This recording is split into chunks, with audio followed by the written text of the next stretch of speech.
Welcome to Checking Your Reserve Pay, a beginner's guide to night dinners and verifying eClaim payouts.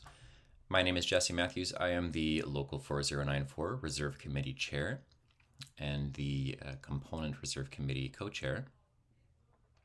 Just a quick disclaimer, this presentation is provided to you on behalf of the Local 4094 Reserve Committee and is without any prejudice or precedent. But if there is any variation between what I'm showing here and the collective agreement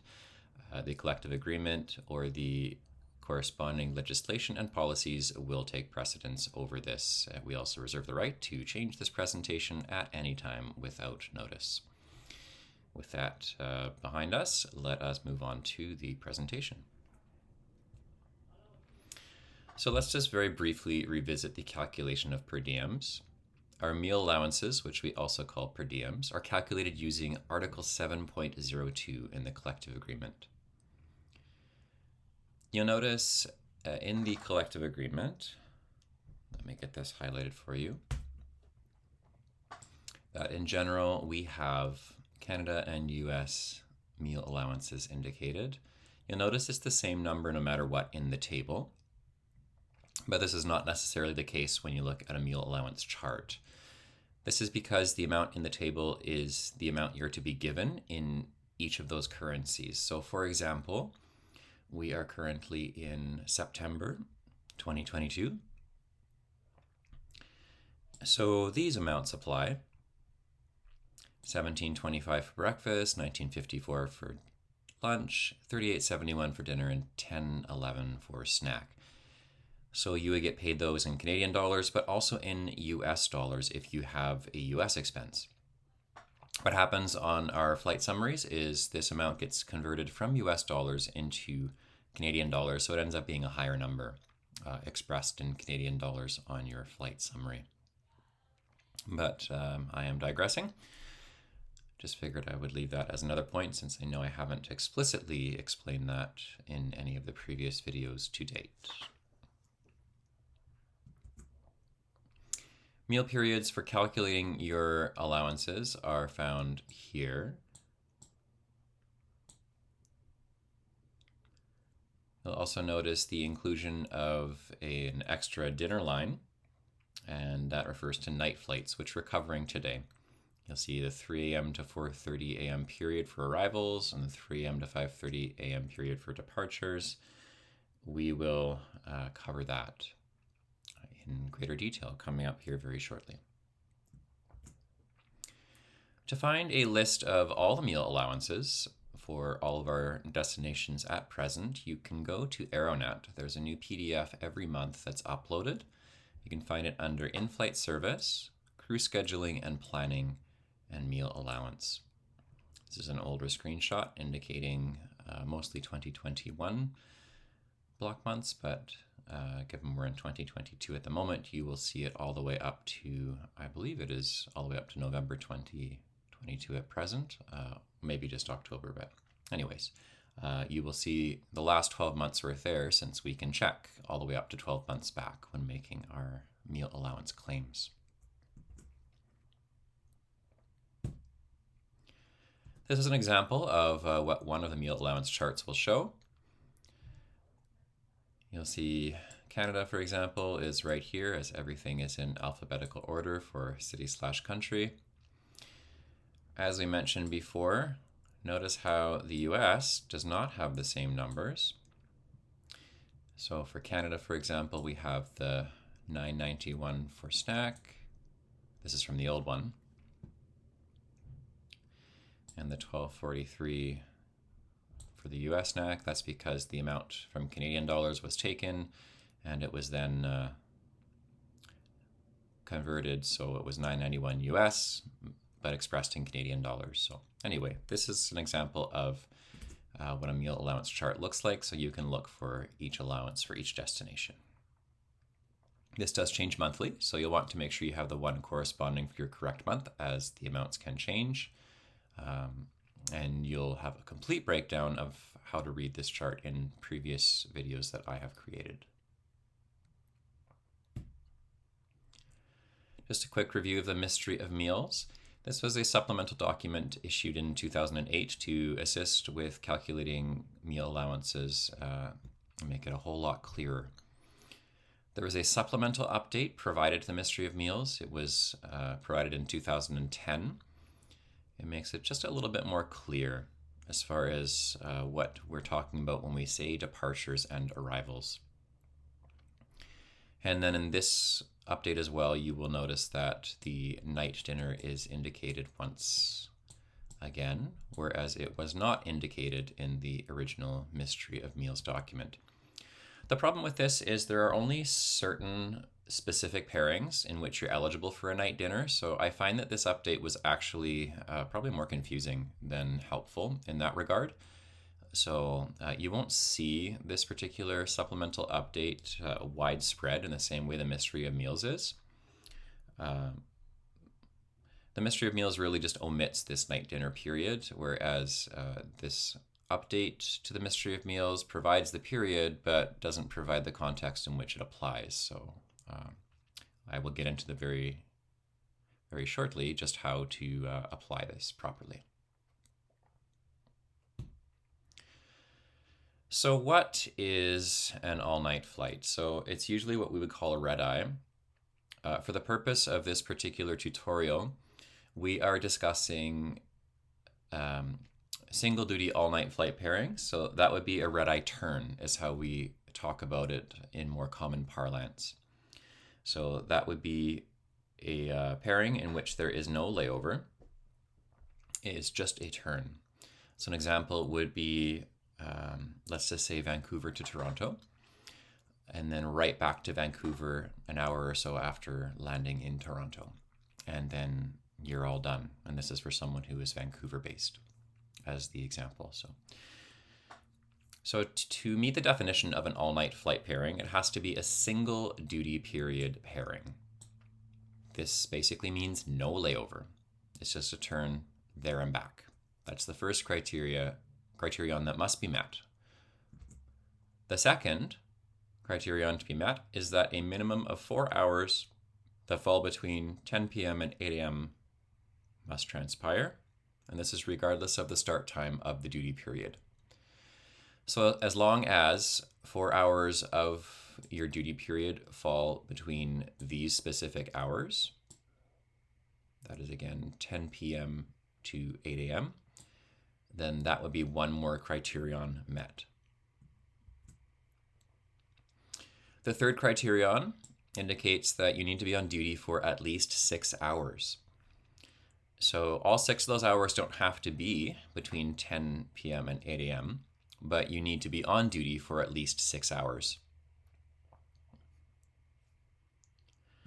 And then finally, you'll need to be on duty for at least 6 hours between 10 p.m. and 8 a.m., but you need to have 4 or more actual flying hours. In other words, that would be flight credit. So that is the final criterion.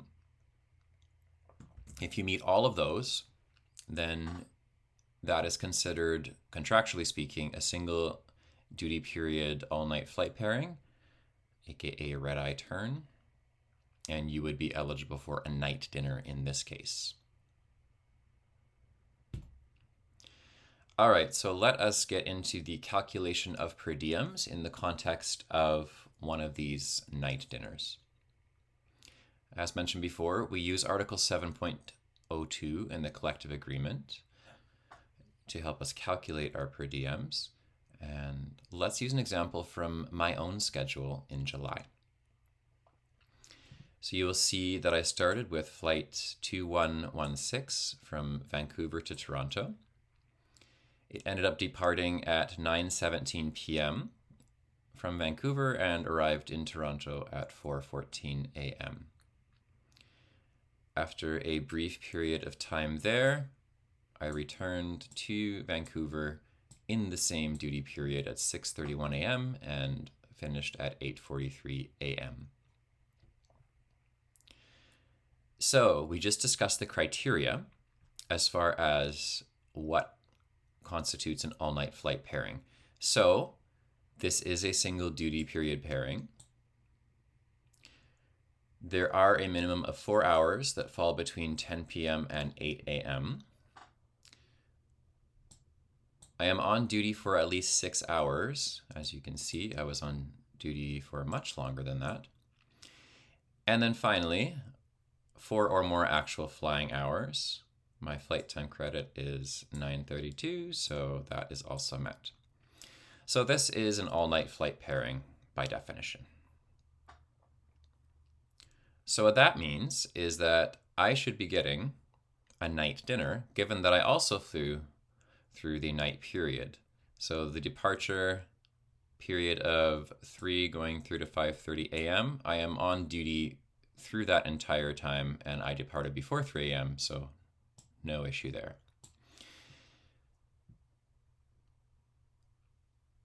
Arrivals, remember this is for the last flight of the pairing. It's not for the first. Again, if you'd like more clarity on calculating per diems, you can go back to a previous video for more detail. But in this particular case, the flight to Toronto doesn't have to arrive before 4:30. It's the flight back to Vancouver from Toronto that has to fly through the entire meal period. So in this case, because I'm on the ground in Toronto and I'm still on duty, and I come back to Vancouver after, I am on duty from 3 a.m. to 4:30 p.m. Whereas if I had finished at or before 4:30 a.m. and was off the clock, then I would sadly not be able to get a night dinner. But in this case, 8:58 is far past the 4:30 threshold. So in both the departures and arrivals column, I'm good. Again, the flight going to Toronto leaves at 9:17 p.m., so that is well before 3 a.m. for the departures column. And the arrival of the last flight, 8:43 a.m., that is long after 4:30, so both criteria are met. The night dinner amount, given we are in 2022 after April, I would be using this column here. So the dinner amount, whether it is the night dinner or the regular dinner, it's the same. So this year that is $38.71. So when I look at my flight summary, I should be seeing $38.71. And then also, you may have noticed, if looking quickly, I was also entitled to a snack when flying through this period. So I should be getting a snack and a night dinner. All in all, that would be $38.71 for the night dinner, $10.11 for the snack. I should be expecting $48.82 for this particular turn. However, I see that there is the $10.11 for the snack. That's great, but I don't see the night dinner. Do you see how there is the N here and the D to the left? D to the left of snack would be for regular dinner. The N is the column for night dinner, and that would be in the context of these pairings. Unfortunately, you can see there is no dinner here.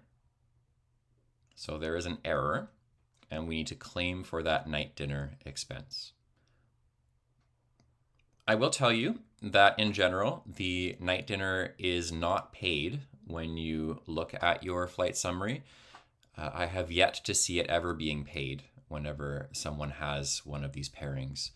So if you fly these single duty period all night flight pairings, it's basically guaranteed that you will have to claim for the night dinner. And if you do a lot of these pairings, that's a lot of money to claim back.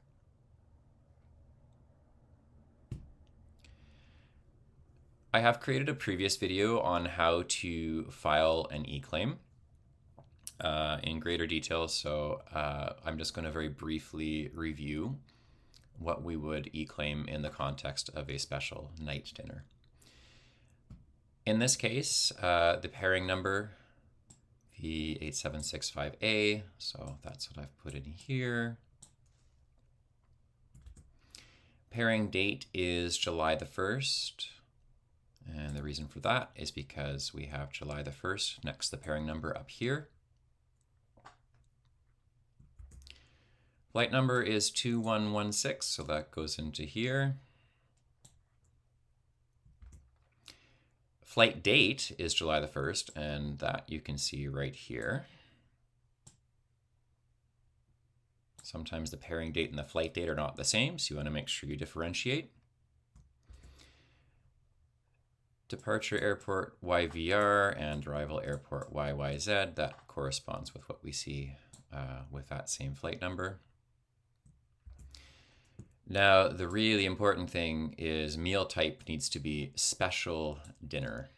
It cannot just be the regular dinner amount there. They're not the same thing. If you file for a regular dinner, it is quite possible and quite likely that your claim will be denied. So you need to make sure special dinner is the drop-down item that you use under meal type. The reason to provide is that the layover expense amount was missing because you weren't paid it at all. There are other options in the drop-down, but not applicable here. The amount you're entitled to is the same as a regular dinner, so that would be $38.71 based on this year, and that again matches what we see in the chart in the collective agreement. The amount paid, self-explanatory, that would be a big old 0 since it did not show up at all in your cruise cycle expenses in the spot that you would be expecting to see your $38.71.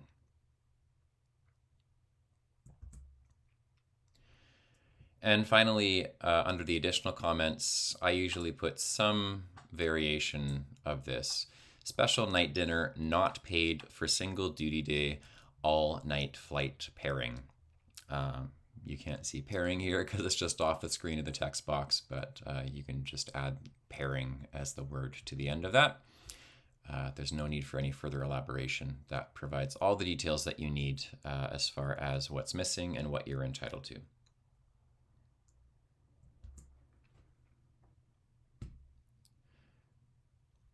Usually they'll need a couple of weeks, sometimes less, sometimes more, depending on how backlogged they are over on the crew pay side. But you can check the status of any claim that you make after you've filed it. So there's a reference number connected to all of your claims, and you can see the status associated with it, approved, denied, in process, anything like that.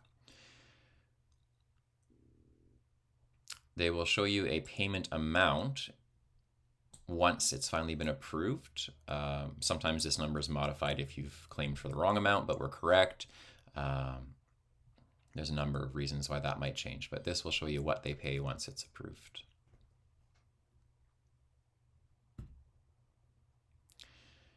Now let's talk about where your approved eClaims are paid out, as this is a fairly common question. This is usually found on your next flight summary as a pay claim expense adjustment within the cruise cycle expenses section. And this is after your eClaim has been shown as approved in that list that we covered on the previous page. If your eClaim is approved shortly before the next flight summary is due to be published, it's possible it could be given to you in the subsequent flight summary in the next block month. So usually check the next flight summary, but at most it would be the one after that if it's been approved. And in that case, if you aren't paid within a month of it being approved, you would need to follow up with fa.crewpay@aircanada.ca, as they are primarily responsible for any of your pay-related questions, and that includes eClaims such as this. So you can see right down here, as miscellaneous list items, you can see pay claim expense adjustment.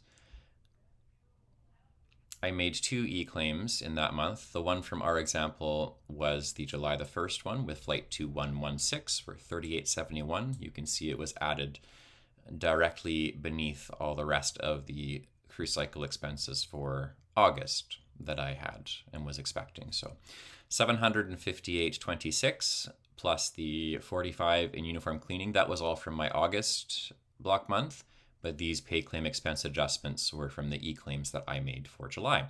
So they were all paid together on my flight summary published for August, and as a result, the expenses I got paid out in the August flight summary, it was more than I was supposed to get in August originally, just because it's catching up from what was missed in the previous month.